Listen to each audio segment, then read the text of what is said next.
This action took place around 1910, at the turn of the century. Bill and Joe Farmer are just now in mourning for the death of Slophouse, one of the most famous fighting dogs of his day. Slophouse had his day, and a bloody and belligerent one it was. His ferocity in time of battle was unequaled. He died a day or two ago from the effects of wounds received in savage but successful fight with Gifford's Jack, March 25, at Oakwoods, near Milwaukee. The contest lasted 3 hours and 40 minutes. Jack was killed in the pit, and over $5,000 changed hands on the result. Slophouse, it is claimed, fought more battles than any dog in America, and was never defeated. Many of his antagonists, however, met death in the pit.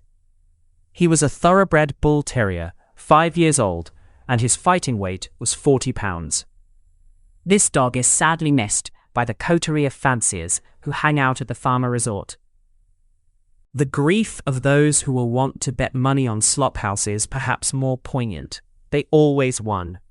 The Farmer brothers have several fierce fighting dogs left. Their combination of saloon and dog kennel forms one of the most novel resorts known to the sporting fraternity Chicago. The building is a little, old, squatty wooden affair, long since stricken with palsy, and squeezed in among factories and questionable houses which abound under the name of cigar stores in that quarter of the town. The color was originally white. Long invasions of smoke and soot have changed it to a dirty yellow. When the east wind sweeps through the street, a beer sign swings and creaks wildly in front. This sign, which threatens every minute to come down on the heads of those who enter, is embellished with a picture of the great sport of dogfighting. The interior is dingy and low-ceiled. It is a long, narrow apartment with a rude bar in front and dog kennels in the rear. On the smudgy walls are pictures of Jem Smith and Jake Kilrain, cut from the Police Gazette, and of divers fighting dogs that have won battles in the past. Pictures of some of the dogs are preserved in elegant and costly gilt and plush frames. On every hand are evidences of mourning for Slophouse.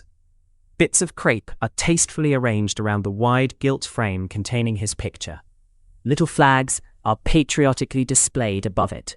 The dog-fighting gentry hang round the bar, hour after hour, discoursing on Slophouse's points, and recounting the bloody contests he was engaged in. On one side of the room, a muslin banner is painted, announcing Slophouse as a champion. "The fact is," said Bill Farmer yesterday, leaning over the bar, "Slophouse was the best and gamest dog in America. He fought more battles than any other dog and never was whipped. He was a regular John L. in the pit. Slophouse was a daisy. You never could get a turn on him. He could drink as much beer as any Dutchman in Chicago, and he knew more than half the men in the country. Why, one day I was taking a slug of whiskey, and Slop comes in and holds up his nose. 'Maybe you want some, you rascal,' says I. He barked and kinda winked slyly, and I give him a slug too. He always liked whiskey after that, and smacked his lips over it.